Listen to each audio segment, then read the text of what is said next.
प्रधानमंत्री कहते हैं मर जाऊंगा मगर देश नहीं बिकने दूंगा। तो मैं पूछता हूं मोदी जी, भारत पेट्रोलियम पाकिस्तान का कंपनी है कि हिंदुस्तान का कंपनी है? मरे नहीं अभी तक आप तो पूरा जिंदा हैं, पूरी दुनिया का वास्को डी गामा की तरह चक्कर लगा रहे हैं, चाइनीज प्रधानमंत्री के साथ बैठ करके झूला झूल रहे हैं। तो भारत पेट्रोलियम क्यों बिक रहा है? वो तो भारत की ही कंपनी है, क्यों उसको बेचा जा रहा है? ये प्रश्न आपके दिमाग में ना आए, ये प्रश्न आपके दिमाग में ना आए कि 2 करोड़ हर साल नौकरी देने का वादा था, 2 करोड़ नौकरी क्यों नहीं पैदा की गई? 15 लाख रुपए आपके खाते में पहुंचाने का वादा था, 15 लाख रुपए आपके खाते में क्यों नहीं पहुंचाया गया? जब नोटबंदी लागू की गई थी तो सरकार ने क्या कहा था? सरकार ने कहा था कि हम कैशलेस इकोनॉमी लेकर के आ रहे हैं, कि अब आपको पैसा अपने पास रखने की जरूरत नहीं है। मोबाइल रिचार्ज कराना है तो आप पेटीएम कर दीजिए, आपको बिस्कुट खरीदना है तो पेटीएम कर दीजिए, स्कूल में अगर आपको फीस देना है तो पेटीएम कर दीजिए, इवन अगर आपको दान करना है तो वो भी आप पेटीएम से कर सकते हैं। लेकिन आप अपना पैसा बैंक में जमा कर दिए सरकार के कहने पे, और आज जब आपको पैसे की जरूरत है तो बैंक कह रही है कि आप 10,000 से ज्यादा रुपया नहीं निकाल सकते हैं। ये क्या है? इसका मतलब ये है कि सरकार ने झूठ बोल करके उसका पैसा बैंक में जमा करा लिया और वो पैसा निकाल करके अपने दोस्तों में बांट दिया, और उसके दोस्त जो हैं वो देश छोड़ करके भाग गए। वो जो है 9-11 हो गए।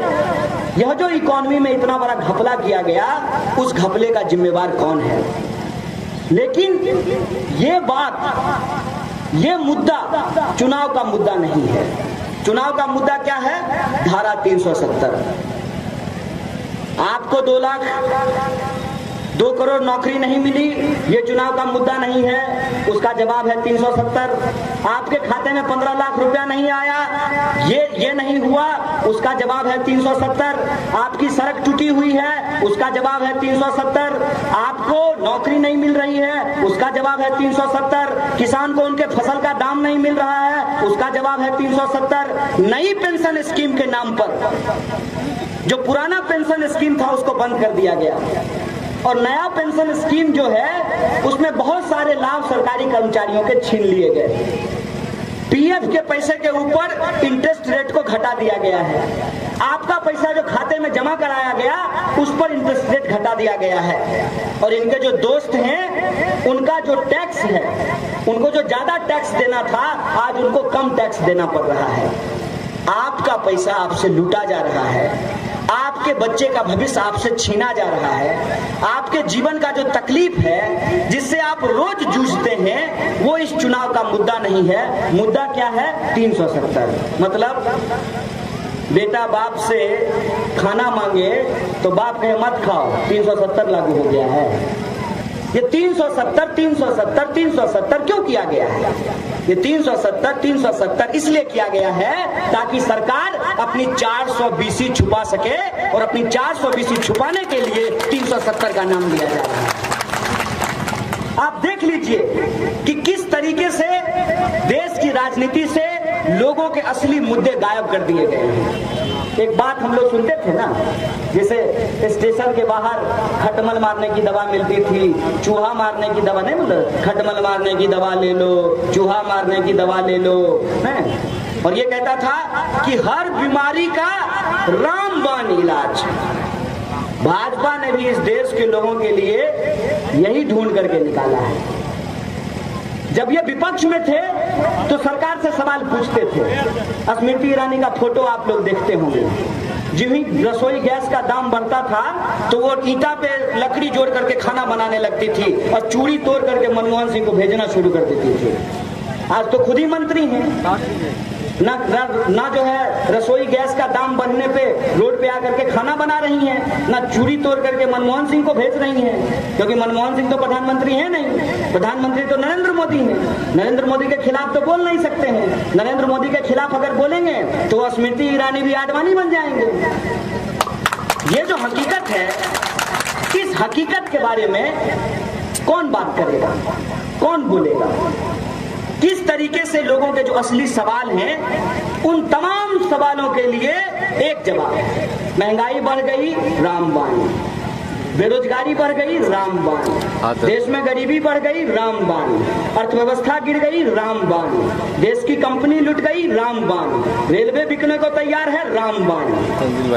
ये रामबाण के नाम पर इस देश की अर्थव्यवस्था का इनके जो दोस्त हैं दोनों हाथ से लूट जारी कर दी है, लूट। और इस लूट के खिलाफ बोलने के लिए हमारे देश के विद्यार्थी हमारे देश के भविष्य को लेकर के चिंतित हैं और वो सवाल उठा रहे हैं। और ये विद्यार्थी कौन है? ये विद्यार्थी आपके ही बच्चे हैं कि जब राजनीतिक दल बोलने की हिम्मत नहीं रखते हैं, जब नेताओं के पास बोलने की आवाज नहीं है, बोलने की ताकत नहीं है। और ये ताकत क्यों नहीं है? ये ताकत इसलिए नहीं है कि अगर आप गलत तरीके से राजनीति में पैसा कमाए हैं तो सरकार को मालूम है कि सीबीआई और ईडी का इस्तेमाल करके आपकी आवाज को कैसे बंद करा सकती है। सीबीआई और ईडी का यह कमाल है कि सुबह में इंसान गांधी जिंदाबाद बोल रहा होता है, दोपहर में ईडी का नोटिस आता है और शाम में अमित शाह से मिलकर के गोडसे जिंदाबाद बोलना शुरू कर देता है। वैसे लोग नहीं लड़ सकते हैं जिन्होंने अपनी जिंदगी में बेईमानी की है। इस सत्ता से लड़ने के लिए साहस और हिम्मत के साथ साथ ईमानदारी और साफ नीयत और ईमान की जरूरत है। अगर आप ईमानदार नहीं हैं, अगर आपको लगता है कि हम सरकार के खिलाफ बोलेंगे तो हमारा जो गोरख धंधा चल रहा है वो गोरख धंधा बंद हो जाएगा, तो आपकी आवाज इंसान की आवाज नहीं मेमने की आवाज में बदल जाएगी। कि आपको सब कुछ मिलेगा राजनीति में, लेकिन ईमान और ईमानदार व्यक्ति मिलना बहुत मुश्किल हो गया है। कि हमने तुमको चुना है, तुमने हमको नहीं चुना है। अगर हम तुमको सत्ता पे बिठा सकते हैं तो हम तुमको सत्ता से नीचे भी उतार सकते हैं। आज जब मैं यहाँ खड़ा हूं तो हमारा सबसे प्रमुख सवाल क्या है? हमारा प्रमुख सवाल यह नहीं है कि आप किसको चुनाव में जिताना चाहते हैं और आप किसको चुनाव में हराना चाहते हैं। हमारा प्रमुख सवाल यह है कि क्या यह चुनाव प्रक्रिया चलेगी कि नहीं चलेगी? क्या इस मुल्क में जमहूरियत रहेगा कि नहीं रहेगा? क्या इस मुल्क में गंगा जमुनी तहजीब बचेगी कि नहीं बचेगी? क्या विविधता में एकता वाला यह देश भारत सुरक्षित रहेगा कि नहीं रहेगा? ये हमारी चिंता है और उसी चिंता को लेकर के हम आज आपके बीच आए हैं।